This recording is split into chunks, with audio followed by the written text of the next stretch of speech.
Hello guys, जय हिंद। आज के क्लास में हम लोग त्रिकोणमिति से संबंधित कुछ और भी बातों को जानेंगे। आज हम त्रिकोणमिति में कुछ आप लोगों को छोटे कोणों के मान निकालने के बारे में बताएंगे। इससे पहले के क्लास में हमने आप लोगों को समझाया था कि हम 0 अंश से लेकर 90 डिग्री के मान कैसे निकालते हैं और त्रिकोणमिति के बहुत से निष्पत्तियों के बारे में बताया है, जिसमें आप लोग देख सकते हैं कि साइन ए प्लस बी क्या होता है, कॉस ए प्लस बी क्या होता है, टेन ए प्लस बी क्या होता है, टेन ए माइनस बी क्या होता है, और ऐसे बहुत से फार्मूलों के बारे में हमने आपको बताया है। तो आज हम उन्हीं से संबंधित कुछ छोटे कोणों का मान निकालने के लिए आपको समझाएंगे।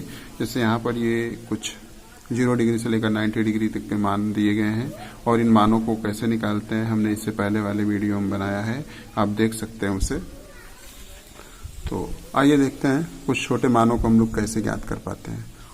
जैसे आज हम आपको बताएंगे कि हम साइन 15 अंश का मान कैसे ज्ञात करेंगे। साइन 15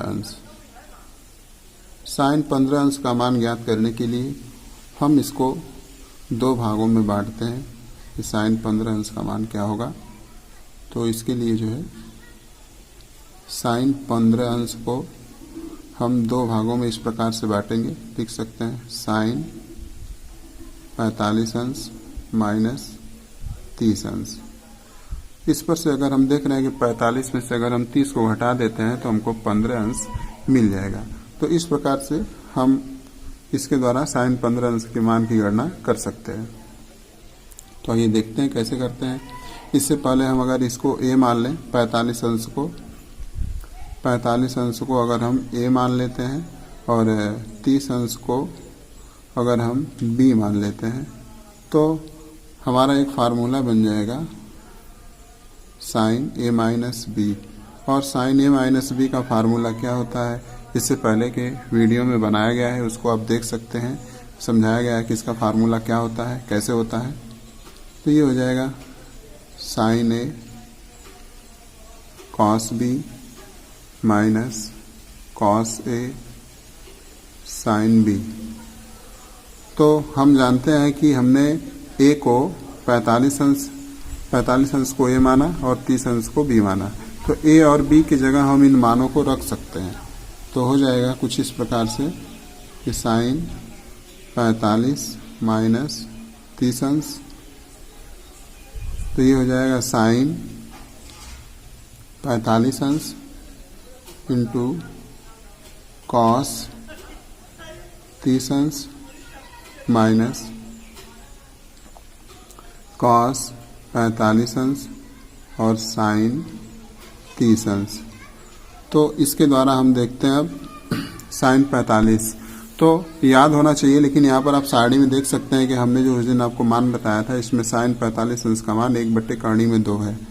इसके मान रखेंगे और यहीं पर आप देख सकते हैं कास 45 का भी मान 1/कर्ण में 2 होता है और हमें 30 अंश की आवश्यकता है। तो यहीं से आप देख सकते हैं साइन 30 का मान 1/2 होता है और कास 30 का मान कर्ण में 3/2 होता है। तो इन मानों को हम यहाँ पे रख सकते हैं। साइन 45 का मान रखेंगे 1/कर्ण में 2 और कास 30 अंश का मान आप रखेंगे कर्ण में 3/2 माइनस कास 45 का मान फिर 1/कर्ण में 2 रखा जाएगा और साइन 30 अंश का मान 1/2 रखा जाएगा। तो इस प्रकार से दोनों का, एक का कर्ण में 3 में गुणा होगा तो कर्ण में 3 ही रह जाएगा और ये 2 का इसमें गुणा होगा कर्ण में 2 में, तो 2 कर्ण में 2 2√2 हो जाएगा माइनस 1 का मल्टीप्लाई 1 में करेंगे तो 1 ही रह जाएगा और ये भी 2√2 हो जाएगा। अब दोनों का एलसीएम लेते हैं, जबकि हम देखते हैं कि दोनों का एलसीएम समान है, इक्वल है। और एलसीएम के नियम में ये आपको बताया जाता है कि अगर 2 या 2 से अधिक पदों का अगर एलसीएम समान होता है तो उसी टर्म को हम ऐसे ही एलसीएम समान लेते हैं, इसको नोट कर लेंगे और ऊपर के पदों को वैसे ही नोट कर लिया जाता है। ये हो जाएगा कर्ण में 3 माइनस 1। तो इस तरीके से जो मान प्राप्त हुआ है ये है साइन 45 अंश का साइन 15 अंश का मान। तो इस प्रकार से हम कह सकते हैं कि साइन 15 अंश का मान जो होता है, साइन 15 अंश साइन 15 डिग्री इक्वल्स टू √3 - 1/15 2√2 इस प्रकार से हम साइन 15 अंश का मान ज्ञात कर सकते हैं। तो इसी प्रकार से यदि हम चाहें तो cos 15 अंश का भी मान निकाल सकते हैं। तो